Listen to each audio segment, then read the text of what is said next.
जय हिंद दोस्तों। आज के इस वीडियो में मैं आप सबसे बात करूंगा एसएससी स्टेनो के कट ऑफ के विषय में कि आंसर की आने के बाद आप सबका कट ऑफ कितना हो सकता है, कितने नंबर पे आपको स्किल टेस्ट के लिए यानी कि स्टेनो के लिए कितने नंबर पे आप सबको बुलाया जाएगा। उसके साथ साथ हम यह भी देखेंगे कि आपके पूरे एग्जाम में कौन सा शिफ्ट सबसे ज़्यादा हार्ड था, कौन सा शिफ्ट सबसे ज़्यादा इजी था और किस शिफ्ट को सबसे ज़्यादा नॉर्मलाइजेशन में फ़ायदा मिल सकता है। आज के इस वीडियो में मैं आप सबसे इन सभी टॉपिक के विषय में बात करने वाला हूं। मैं उम्मीद करता हूं कि आप सभी लोग इस वीडियो को लास्ट तक जरूर देखेंगे। दोस्तों, यदि आपको यह वीडियो अच्छा लगे तो आप सभी लोग इस वीडियो को लाइक कर सकते हैं। अपने दोस्तों के साथ इस वीडियो को शेयर करना न भूलें। सबसे पहले हम बात करते हैं एवरेज अटेम्प्ट की कि आपका जो पूरा एग्जाम हुआ है उसमें बच्चों का एवरेज अटेम्प्ट कितना रहा है। उसके बाद हमको कट ऑफ का सटीक अंदाजा लग जाएगा। सबसे पहले बात करते हैं इंग्लिश के सेक्शन में। अगर हम इंग्लिश के सेक्शन में अगर हम देखें तो बच्चों का जो एवरेज अटेम्प्ट रहा है, किसी बच्चे का 70 के आसपास रहा है, किसी बच्चे का 80 रहा है, किसी बच्चे का 90 अटेम्प्ट रहा है, किसी बच्चे का 95 रहा है। तो अगर हम एक एवरेज की बात करते हैं तो सभी बच्चों का जो लगभग अटेम्प्ट रहा है इंग्लिश के सेक्शन में वो आपका 85 से लेके 88 के आसपास रहा है। ये अटेम्प्ट है, अभी इसमें कुछ क्वेश्चन गलत भी हो सकते हैं और इसमें से बहुत ज़्यादा बच्चे ऐसे भी हैं जो 88 से अधिक भी किए हैं अटेम्प्ट। बहुत ज़्यादा बच्चे ऐसे हैं जो 85 से भी कम किए हैं, लेकिन मैं यहाँ पे एवरेज अटेम्प्ट की बात कर रहा हूँ। वहीं जीके जीएस के सेक्शन में अगर हम बात करें तो जीके जीएस का जो आपका सेक्शन था ये काफ़ी ज़्यादा हार्ड था, इसलिए इसमें बच्चों ने अटेम्प्ट नहीं किया है ज़्यादा। अगर हम देखें बच्चों का जो एवरेज अटेम्प्ट है वो 22 से 25 क्वेश्चन के आसपास रहा है। अब कुछ बच्चे इससे ज़्यादा भी किए होंगे, कुछ बच्चे ऐसे कम भी किए होंगे, लेकिन मैं एवरेज अटेम्प्ट की बात कर रहा हूँ। वहीं रीजनिंग के सेक्शन में अगर हम देखें तो रीजनिंग के सेक्शन में बच्चों ने अच्छा अटेम्प्ट किया है, बच्चों के अच्छे स्कोर भी बन रहे हैं। अगर हम एवरेज अटेम्प्ट की बात करें तो रीजनिंग के सेक्शन में जो एवरेज अटेम्प्ट बन रहा है वो 42 से 45 के आसपास बन रहा है। वहीं ओवरऑल यदि हम देखें तो ओवरऑल जो अटेम्प्ट बन रहा है वो 149 से लेकर के 158 के आसपास बन रहा है। मैं फिर से आपको बता दूं, बहुत सारे बच्चे ऐसे होंगे जो 158 से भी अधिक किए होंगे और बहुत सारे बच्चे ऐसे होंगे जो 149 से भी कम किए होंगे, लेकिन यहाँ पे एवरेज अटेम्प्ट की बात है तो उसके हिसाब से अगर हम देखें तो ओवरऑल जो अटेम्प्ट बन रहा है वो 149 से लेकर के 198 बन रहा है। ये एवरेज अटेम्प्ट है। अब बहुत ज़्यादा बच्चे होंगे जो जिनका स्कोर इससे कम भी होगा और बहुत सारे बच्चे ऐसे में होंगे जो इससे ज़्यादा अटेम्प्ट किए होंगे, उनका स्कोर इससे ज़्यादा भी बनेगा। ये एवरेज अटेम्प्ट है, ये स्कोर नहीं है। उसके बाद अगर हम देखें आपका कौन सा शिफ्ट हार्ड था,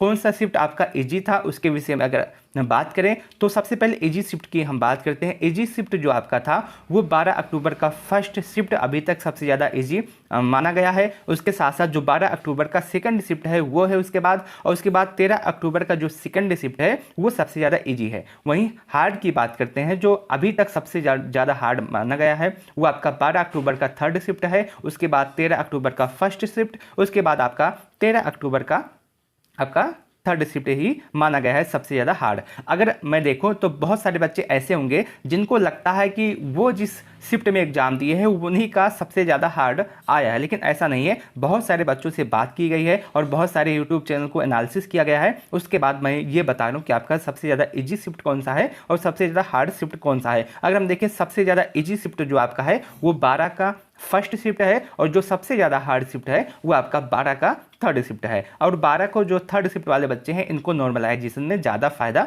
मिल सकता है। नॉर्मलाइजेशन की बात मैं आगे वीडियो में आप सबसे करूँगा। अब हम पिछले कुछ वर्षों के कट ऑफ को देख लेते हैं कि कितने पदों पे वैकेंसी आई थी और उसमें आपका कट ऑफ कितना गया था। सबसे पहले हम बात करते हैं 2020 के कट ऑफ के विषय में। 2020 में जो ग्रुप सी है उसके लिए 85 पद आए थे और 85 पदों के लिए जो टोटल बच्चों को बुलाया गया था स्टेनो टेस्ट के लिए, उनकी संख्या 3608 थी।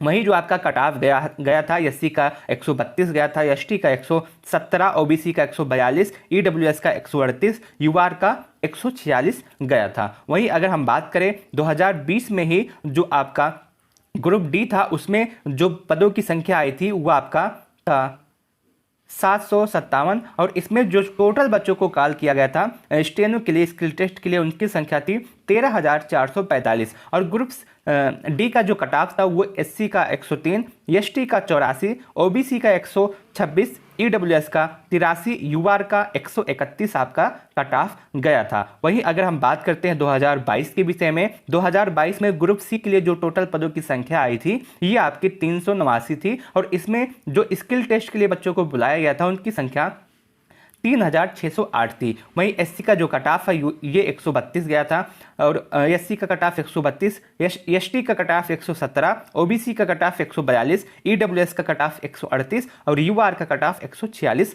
गया था। उसके बाद ग्रुप डी की यदि हम बात करें, ग्रेड डी की, तो उसमें जो टोटल पद थे उनकी संख्या 3571 थी, और इतने पदों के लिए जो बच्चों को बुलाया गया था स्किल टेस्ट के लिए उनकी संख्या 13,445 थी। इसमें जो आपका एससी का कट ऑफ है वो आपका 103 गया था, एसटी का कट ऑफ 84, ओबीसी का कट ऑफ 126, ईडब्ल्यूएस का कट ऑफ 83, यूआर का कट ऑफ 131 गया था। ये आपका पूरा कट ऑफ है। आप देख सकते हैं कि कितने पोस्ट थे, उसके लिए कितने बच्चों को बुलाया गया था और उसका कट ऑफ कितना गया था। अब हम बात करते हैं 2023 में जो आपकी वैकेंसी आई है इसमें आपका कट ऑफ कितना जा सकता है। दोनों की मैं बात करूंगा, ग्रेड सी की मैं बात करूंगा और ग्रेड डी की बात करूंगा, दोनों में आपका कट ऑफ कितना जा सकता है 2023 की इस वैकेंसी में। अगर हम देखें ग्रेड डी की जो टोटल पद हैं इस बार ये आपके 93 हैं, और ग्रेड सी के जो टोटल पद हैं वो आपके 93 हैं, और ग्रेड डी के जो टोटल पद हैं वो आपका 1114 है। 1114 पदों पे आपकी वैकेंसी आई है। तो सबसे पहले ग्रेड सी का कट ऑफ देखते हैं कि आपका कितना जा सकता है। ग्रेड सी का जो कट ऑफ होता है ये थोड़ा सा हाई ही रहता है हर बार, और ग्रेड डी का जो कट ऑफ रहता है थोड़ा सा कम रहता है, क्योंकि ग्रेड सी में जो पदों की संख्या होती है बहुत ज़्यादा कम होती है और अच्छी वैकेंसी है, 4200 ग्रेड पी की आपकी वैकेंसी होती है, इसलिए इसमें थोड़ा सा कट ऑफ आपका हाई जाता है। लेकिन ग्रेड डी वाला जो कट ऑफ होता है उसमें थोड़ा सा आपका कट ऑफ कम ही देखने के लिए मिलता है। अगर हम कट ऑफ की बात करते हैं, सबसे पहले ग्रेड सी की बात करते हैं। यदि आप यूआर हैं और आपका स्कोर 138 के आसपास है तो आप पूरी तरह से सेफ हैं। आप अपने स्किल टेस्ट की तैयारी अभी से शुरू कर दीजिए। यदि आप ओबीसी हैं और आपका स्कोर 133 के आसपास है तो आप बिल्कुल सेफ हैं। यदि आप एससी हैं और आपका स्कोर 122 के आसपास है तो आप सेफ हैं। यदि आप एसटी हैं और आपका स्कोर 108 के आसपास है तो आप बिल्कुल सेफ रहने वाले हैं। यदि आप ईडब्ल्यूएस हैं और आपका स्कोर 128 के आसपास है तो आप बिल्कुल सेफ हैं। यदि आप OH हैं और आपका स्कोर 98 के आसपास है तो आप सेफ रहने वाले हैं। मैं आपको बताना चाहता हूं ये आपका कट ऑफ है, इससे अधिक आपका कट ऑफ नहीं जाएगा, इससे कम ही पूरे चांस है आपका कट ऑफ रहेगा। और यदि आपका इतना स्कोर बन रहा है तो आपको बिना देरी किए हुए अपने स्किल टेस्ट की तैयारी शुरू कर देनी चाहिए अगर आपका इतना स्कोर बन रहा है। वहीं ग्रेड डी की बात करते हैं। ग्रेड डी का जो कट ऑफ है यूआर के लिए 120 के आसपास अगर आपका स्कोर है तो आप पूरी तरह से सेफ है। ओबीसी के लिए यदि आपका स्कोर 114 के आसपास है तो आप सेफ है। एससी के लिए यदि आपका स्कोर 190 के आसपास है तो आप सेफ है। एसटी के लिए यदि आपका स्कोर 75 के आसपास है तो आप सेफ है। ईडब्ल्यूएस के लिए यदि आपका स्कोर 72 के आसपास है तो आप सेफ है। OH के लिए यदि आपका स्कोर 55 के आसपास है तो आप बिल्कुल सेफ रहने वाले हैं। यदि आपका स्कोर इतने नंबरों के आसपास है और आपका ग्रेड डी में स्टेनो के लिए अवश्य बुलाया जाएगा, आपका स्कोर इतने के आसपास है तो आप बिल्कुल अपने स्टेनो की तैयारी कर सकते हैं। मैं यहाँ तक कहूँगा कि अगर आपका स्कोर जो मैंने आपको कट ऑफ बता दिया है इससे यदि आपका स्कोर 5 नंबर कम है तब भी आप अपने स्टेनो की तैयारी में लग जाएं, क्योंकि अभी आपके एग्जाम में नॉर्मलाइजेशन बचा है और किसी को नहीं पता होता है कि किस शिफ्ट में किसको कितना नॉर्मलाइजेशन में फ़ायदा दिया जाए।